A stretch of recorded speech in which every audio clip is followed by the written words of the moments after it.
Bismillahirrahmanirrahim. Assalamualaikum warahmatullahi wabarakatuh. Waalaikumsalam warahmatullahi wabarakatuh.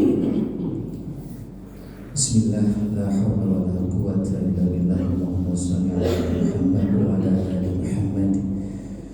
Allah Ta'ala fil kitabil karim, billahi minasyaitonir rajim. Bismillahirrahmanirrahim. Yarfa'illahu alladhina amanu minkum walladhina utul ilma darajah. La yahsulullahu azim. Alhamdulillah, segala pujian milik Allah di subuh hari yang berbahagia ini. Alhamdulillah sekalian, kita telah melaksanakan salah satu perintah Allah Subhanahu wa Ta'ala, salat subuh berjamaah di hari yang luar biasa ini, Sayyidul Ayyam, hari Jumat, hari yang dimana Allah banyak berikan kebaikan, keberkahan, limpahan pahala. Alhamdulillah kita masih menyempatkan, meluangkan waktu ya untuk menambah hari ini catatan kebaikan kita.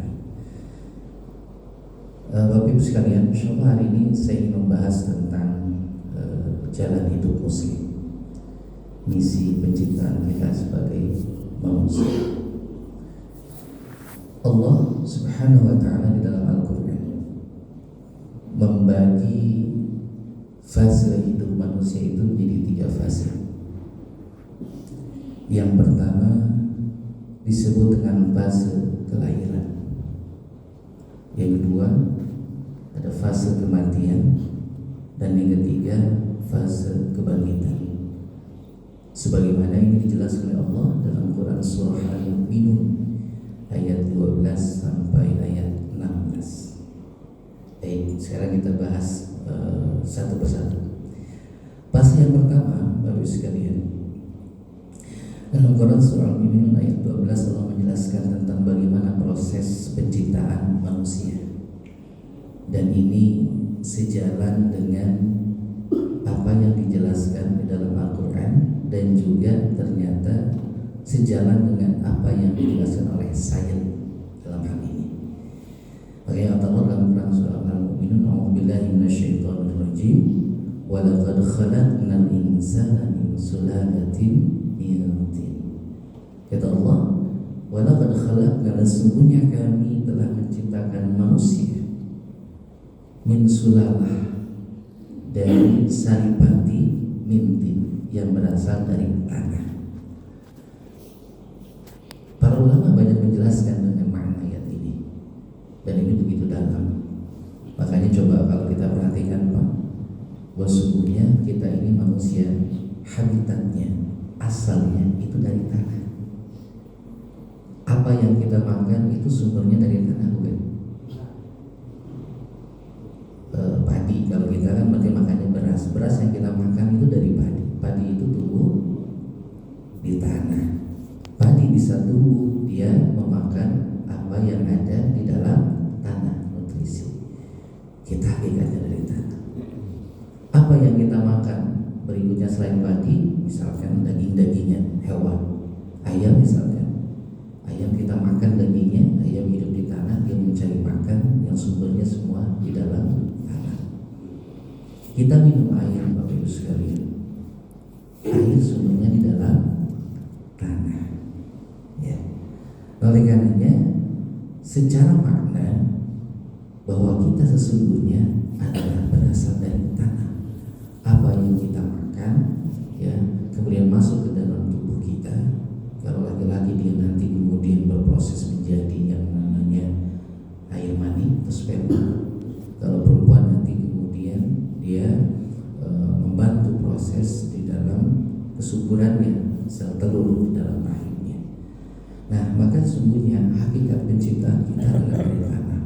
Kalau dari tanah, Bapak Ibu, maka jangan pernah menjadi langit.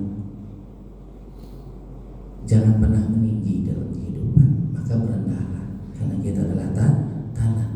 Maka setinggi apapun kita, jabatan, ya, kedudukan, gelar, hakikatnya ketika kita meninggal, kita akan masuk ke dalam tanah.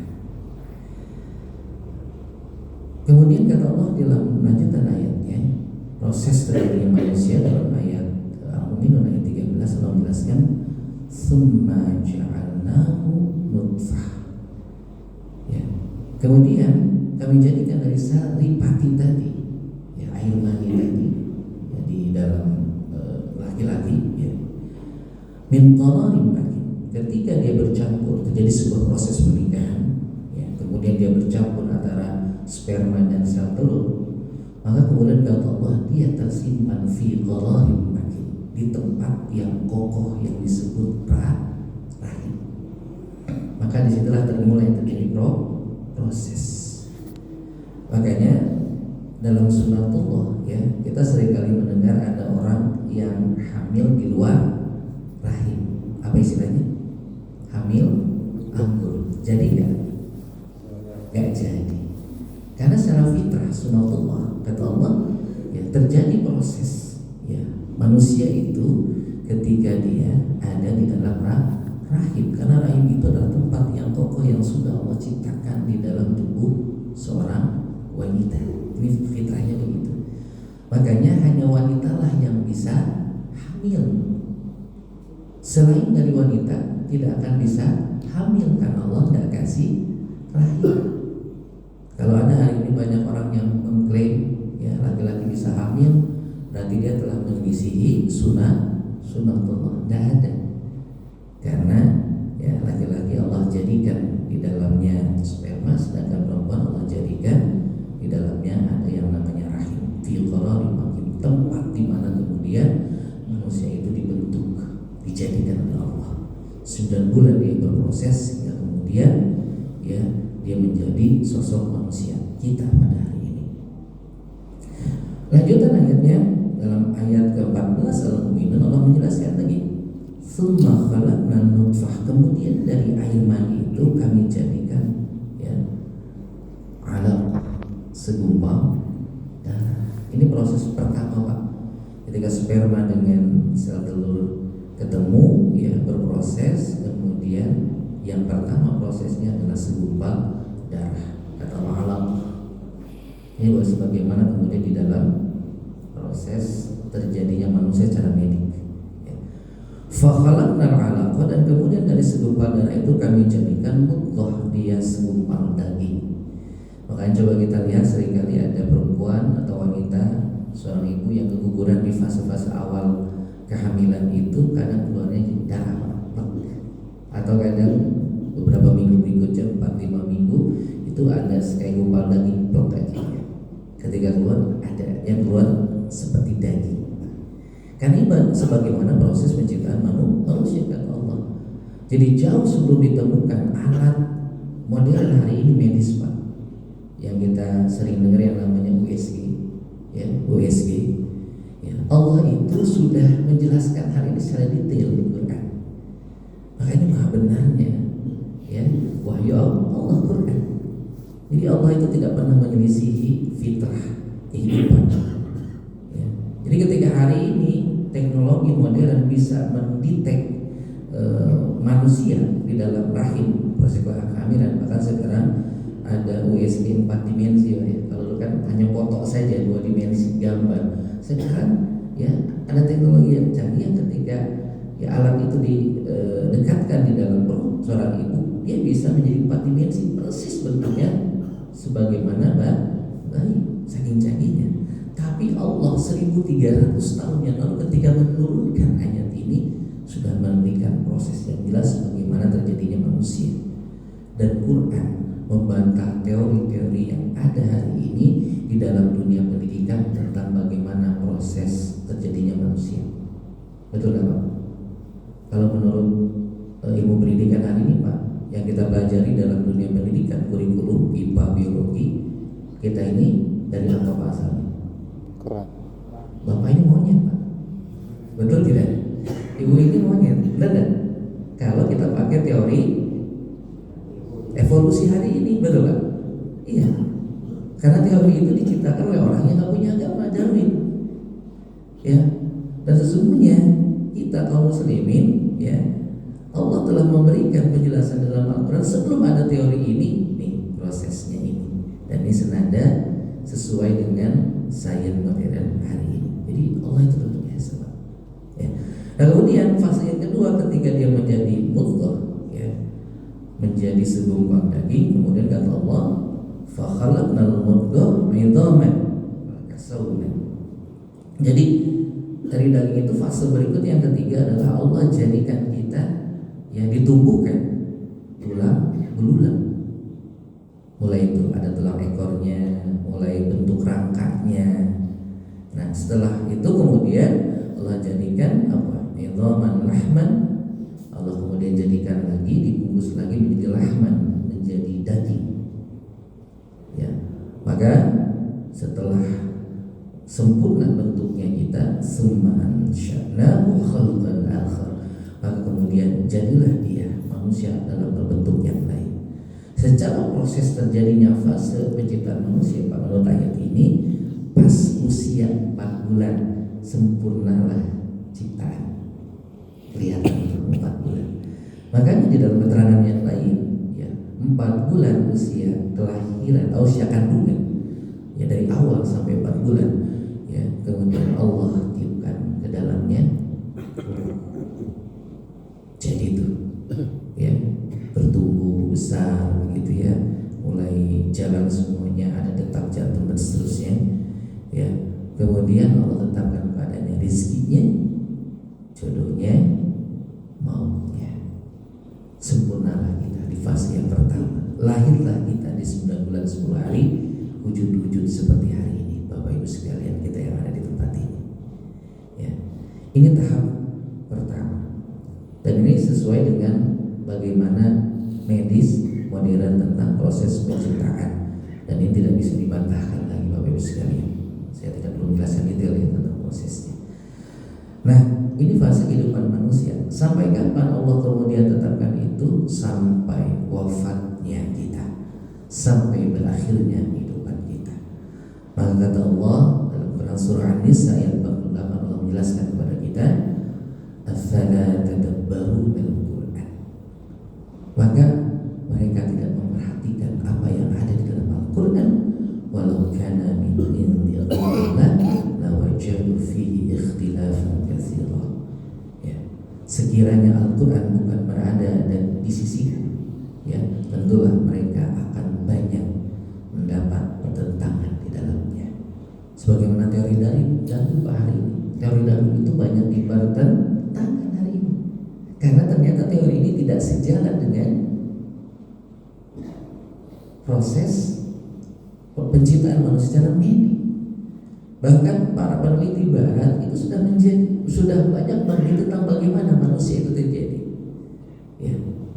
Bahkan disebutkan dalam Al-Quran disebutkan, ya, kita itu berasal dari tanah liat, dan sains sudah meneliti bagaimana proses di dalam sel-sel di dalam tubuh kita, ternyata dia, ya, itu memang bersumber dari tanah liat. Jadi teori-teori hari ini yang bukan berasal dari Allah itu semua terbantahkan, makanya banyak pertentangan di dalamnya.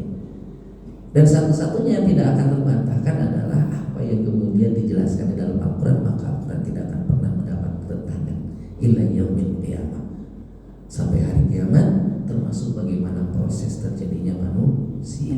Dan inilah fase kita hari ini, Pak. Kita sekarang ada di tempat ini, sesungguhnya kita sedang mengalami fase yang pertama, yaitu fase kelahiran hari ini. Kemudian setelah kita berada di fase kelahiran, kehidupan dunia hari ini, maka bersiaplah Bapak Ibu, kita akan berada di fase yang kedua, yaitu fase kematian. Dan sesungguhnya kita hanya tinggal menunggu daftar tunggu, Pak. Betul? Cuma SK-nya belum turun, Pak. Allah belum tetapkan, belum turun kepada malaikat maut tentang waktunya kapan. Belum.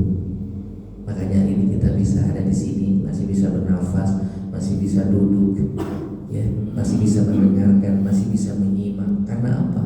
Karena Allah belum tetapkan. Maka manfaatkanlah hidup kita sebelum datang kematian kita. Karena kematian itu sesuatu yang pasti terjadi. Allah menjelaskan dalam Quran surah Al-Mu'minun, lanjutan ayat tentang proses penciptaan manusia, ayat 15, kata Allah, "Tsumma innakum ba'da dzalika lamayitun." Kemudian sesudah itu kamu sekalian benar-benar lamayitun, akan benar-benar mati, kita akan menjadi mayit. Ini janji Allah. Ya. Kematian itu bukan sesuatu yang ditakutkan. Karena banyak hari ini ada orang-orang yang takut akan kematian. Takut mati. Wah, ya Allah. Bukan ditakutkan, Pak. Kematian itu mestinya disiapkan. Di dalam hadis yang lain Nabi mengatakan, sebaik-baik kita adalah orang yang menyiapkan, ya, untuk bekal setelah kematian. Itu kata Nabi. Ya.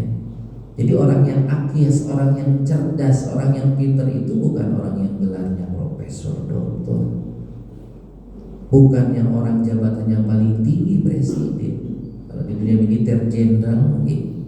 Enggak.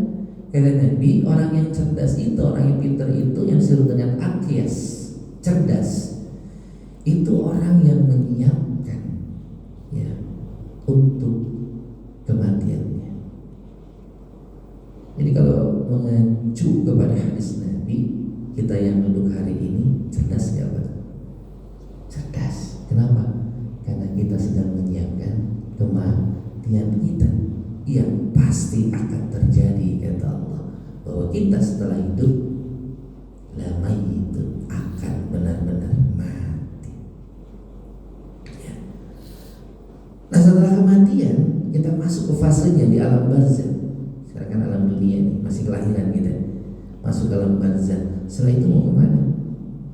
Kata Allah ayat 16 menjelaskan, summa innakum yaumal qiyamati yub'atsun, kata Allah. Kemudian sesungguhnya kamu sekalian akan dibangkitkan dari kubur di hari kiamat. Fase berikutnya kita akan menghadapi yang namanya yaumul ba'ts, hari di mana kita akan dibangkitkan. Makanya nanti hari kiamat itu Pak, ada 2 kali sangkakala ditiupkan. Sangkakala yang pertama itu menghancurkan seluruh isi dunia ini dan seluruh makhluk di dalamnya akan Allah matikan. Ya, maka dalam Quran surat Al-Zalzalah misalkan kata Allah, idza zulzilatil ardu zilzala, ketika bumi digoncangkan. Ya, goncangan yang sudah pernah tercatat Pak, gempa yang sudah pernah tercatat di dunia ini 9, sekian Richter. Wah, itu udah dahsyat Pak goncangannya. Dan diperkirakan nanti di Laut Selatan itu ada yang namanya megatrust yang sekarang lagi banyak diperbincangkan. Itu dahsyatnya 9. Ya. Apakah nanti hari kiamat bisa dihitung dengan alat ukur itu Pak? Rasa-rasanya nggak akan pernah. Dahsyat. 9 aja udah repot. Dulu Jogja pernah gempa tahun 2006, 2010 berapa Pak? 7 ya? Berapa? 5 saja udah dahsyat Pak ya. Apalagi yang 7, apalagi yang mungkin 9. Allahu Akbar. Bapak Ibu, kita akan hancur. Ya, dalam Quran surah Al-Qari'ah kita itu akan apa? Berterbangan Pak. Karena nanti Allah kemudian, ya, gaya gravitasi yang ada di bumi dihilangkan. Gak ada gaya-gayaan nih Pak. Sekarang kita masih bisa berjalan dengan mudah, masih bisa berkendara dengan mudah. Jatuh tuh pasti dari atas ke bawah, nggak mungkin jatuh dari bawah ke atas, karena hukum gravitasi kan begitu. Tapi nanti Bapak Ibu sekalian, tidak ada hukum gravitasi. Baca Quran surah Al-Qari'ah, apa? Manusia itu berterbangan seperti aneh-aneh. Gunung-gunung berterbangan, berarti emang nggak ada gaya gravitasi kayak kita di bulan gitu deh. Ya. Kalau kita di bulan kan nggak ada gaya gravitasi, ya semuanya berterbangan. Maka itulah kondisi nanti ketika hari kiamat terjadi. Ya. Dan setelah kemudian bumi ini hancur, manusia sudah dimatikan, sangkakala yang kedua, trompet yang kedua, itu akan dibangkitkan dalam wujud yang bermacam-macam sesuai dengan amal-amal kita. Ada yang dibangkitkan dengan kondisi pincang, ada yang dibangkitkan dengan perut yang gede, yang besar gitu ya. Ada yang dibangkitkan dengan terseok-seok, macam-macam tergantung amalan kita. Makanya Bapak Ibu sekalian, seandainya kita tidak membaca Quran, seandainya kita tidak akan mengkaji Quran, mempelajarinya, seandainya kita kemudian tidak duduk di majlis-majlis ilmu untuk mengkaji Al-Quran, kita tidak akan pernah tahu fase akhir. Ya, akan ada hari kiamat. Kalau fase kelahiran, fase kematian mungkin kita sering lihat. Ada bayi lahir, ada orang meninggal. Itu fase yang lumrah kita lihat. Tapi kalau kita sekedar hanya mencukupkan di fase kelahiran dan fase kehidupan, maka orang hari ini akan menjadikan dunia ini surganya, betul tak? Dia akan kemudian menjadikan dunia ini untuk bersenang-senang. Makanya gak heran Pak, hari ini banyak orang yang menjadikan dunia sebagai surganya.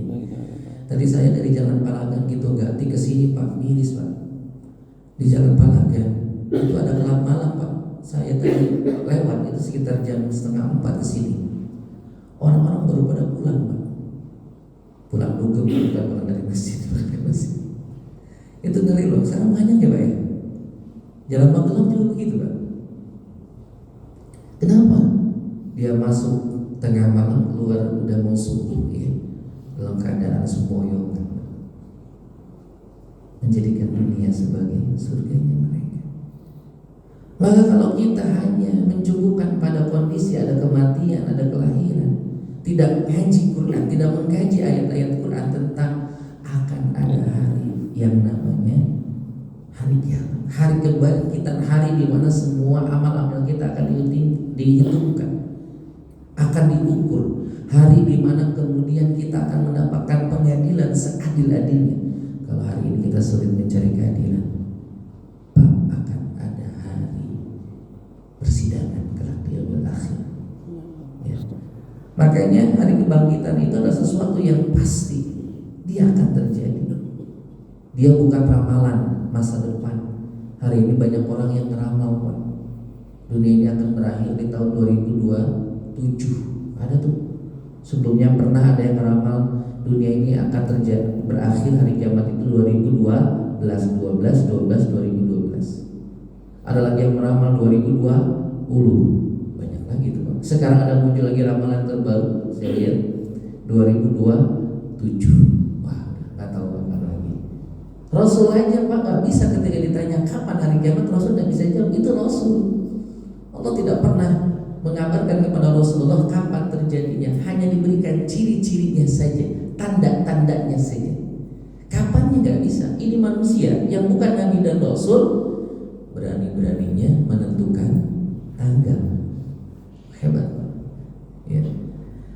Nah makanya kita ngaji itu jadi faham bahwa akan ada hari semua amal-amal kita akan dipertanggungjawabkan. Maka akan hanya ada dua kemungkinan Bapak sekalian. Yang pertama, kita akan menjadi ashabul yamin sebagaimana disebutkan dalam Quran. Siapa ashabul yamin? Ashabul yamin adalah golongan kanan. Siapa mereka? Ashabul jannah. Dan yang kedua, ashabul shimal, golongan kiri. Siapa mereka?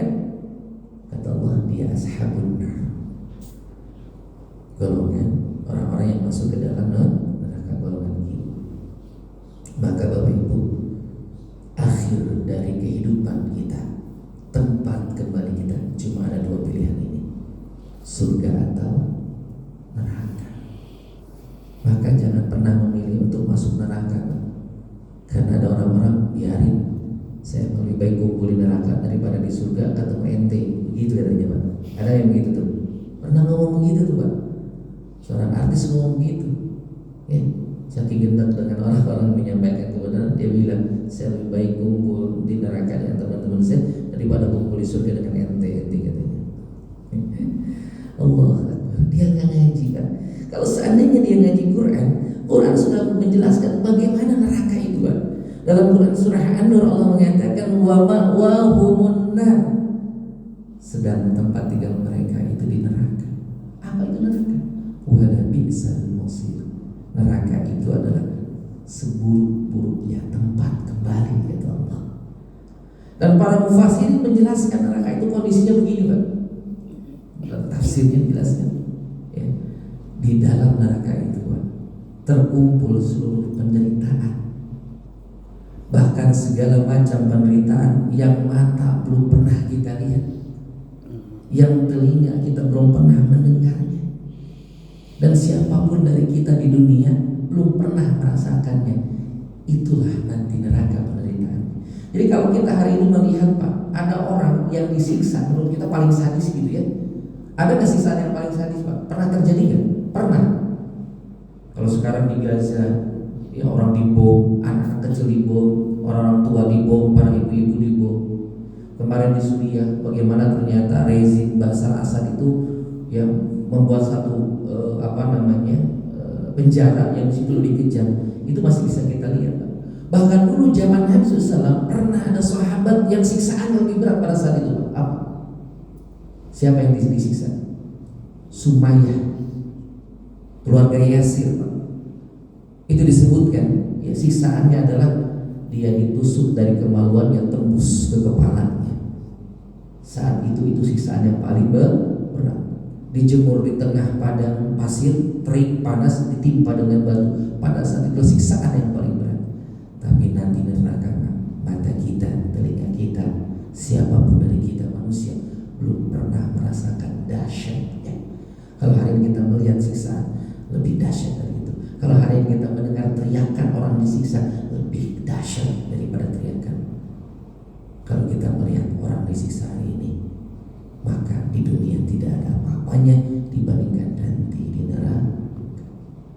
Bahkan kata Nabi SAW, yang paling ringan siksaan di neraka itu seperti kita pakai sendal, sendalnya dari neraka yang ketika kita pakai maka seketika otak kita mendidih.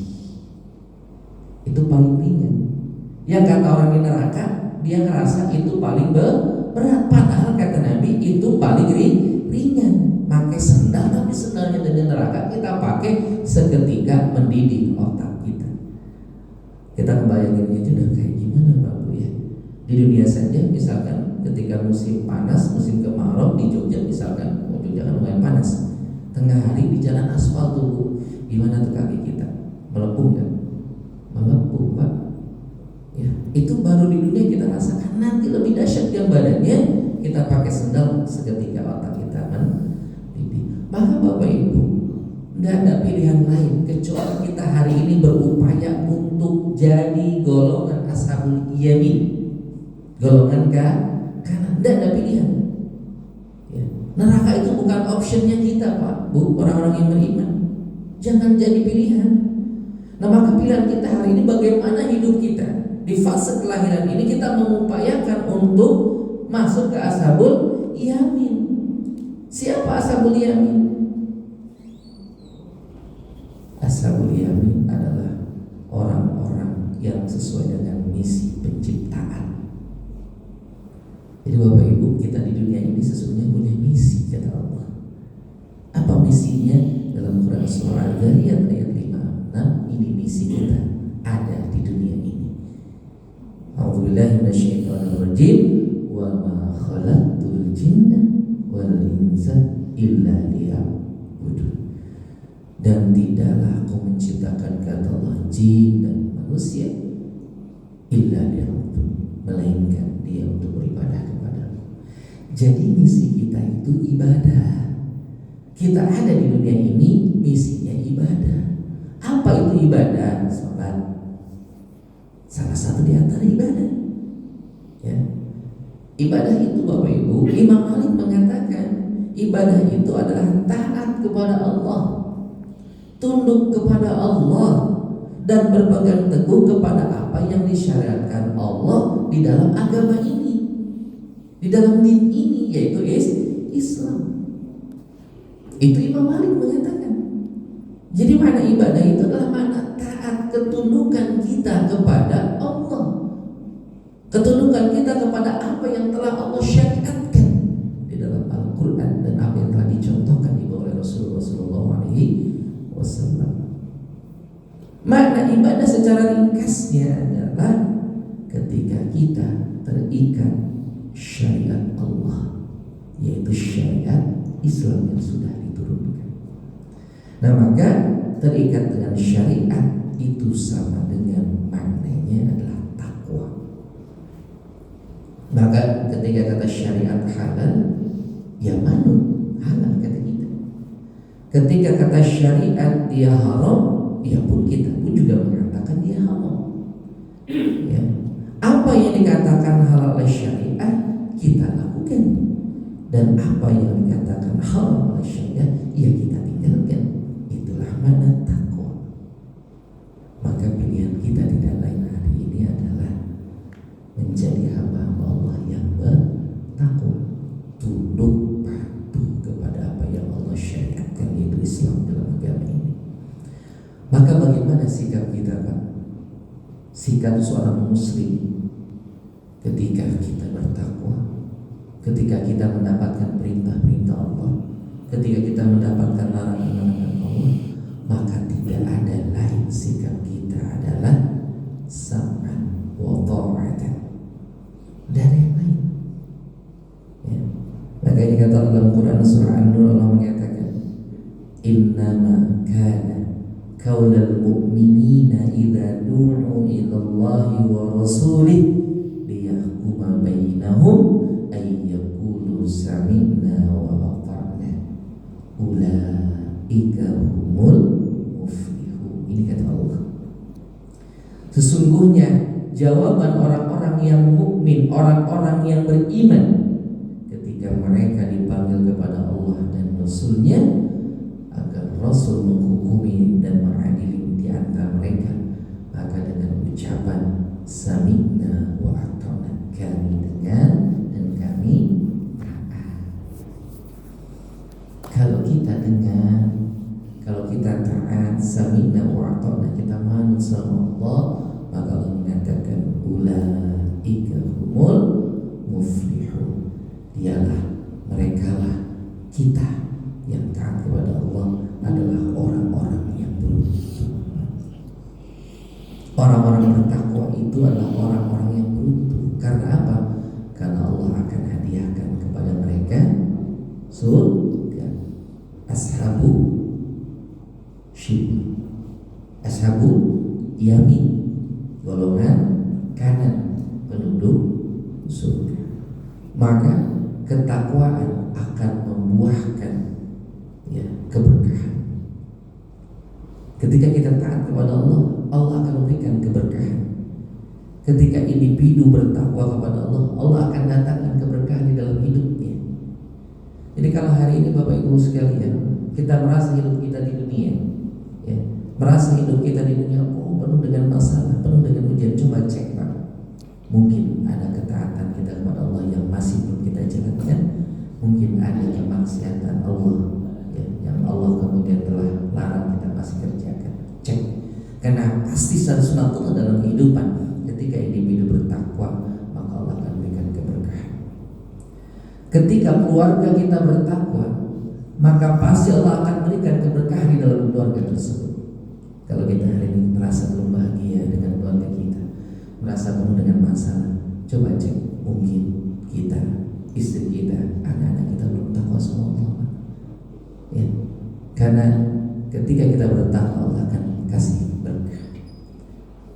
Ketika pun masyarakat dan negara bertakwa kepada Allah, maka Allah akan janjikan keberkahan. Kalau hari ini kita belum merasa keberkahan itu ada di tengah masyarakat dan di negara ini, karena masyarakat kitanya belum takwa. Karena janji Allah di dalam Quran begini, Pak, dalam Quran surah Al-A'raf kata Allah, walau anna ahlal qura aman wattaqaw lafatahna 'alaihim barakatin minas samai wal ardh. Jikalau sekiranya penduduk negeri itu beriman, aman, wattaqaw, dan kemudian bertakwa kepada Allah Subhanahu wa taala, lafatahna 'alaihim, kami akan limpahkan, kami akan bukakan kepada mereka barakah, keberkahan, minas samai wal ardh, dari langit Allah akan turunkan, wal ardh, dari bumi Allah akan bukakan. Ketika hari ini kita masih belum merasakan kondisi itu, keberkahan, kebahagiaan, kesejahteraan dalam kehidupan, karena bisa jadi banyak dari antara kita kaum muslimin yang masih belum taat kepada Allah. Masih banyak kemaksiatan yang kita jalankan, ya, masih banyak kekufuran yang kemudian kita lakukan. Masih banyak syariat-syariat Allah, masih banyak hukum-hukum Allah yang masih kita abaikan. Maka mudah-mudahan ya, dengan kajian ini mengingatkan kepada kita, mereminding kepada kita tentang hakikat misi penciptaan kita, yaitu sebagai hamba Allah yang bertakwa, menjadi hamba Allah yang kemudian ya, sesuai dengan misi penciptaan, ibadah, menjadi hamba Allah yang taat kepadanya, menjadi hamba Allah yang menjalankan seluruh perintahnya dan menjauhi larangan-larangannya. Mudah-mudahan kita menjadi salah satu di antaranya, menyiapkan amal-amal terbaik kita di sisa waktu yang Allah berikan kepada kita, di sisa kesehatan kita, di sisa usia kita. Bapak Ibu, hari ini ya, manfaatkan untuk mengumpulkan amal-amal terbaik kita yang kelak kita akan kembali kepada apa yang sudah Allah janjikan, surganya Allah, ashabul yamin. Jangan pilih ashabus shimal, golongan kiri, yaitu neraka. Itu bukan pilihan. Alhamdulillah Bapak sekalian, saya sudah diingetin waktunya sudah mepet ke waktu syuruk ya. Semoga ilmunya bermanfaat. Subhanallah wa bihamdika, asyhadu an la ilaha illa anta, astaghfiruka wa atubu ilaik. Assalamualaikum warahmatullahi wabarakatuh.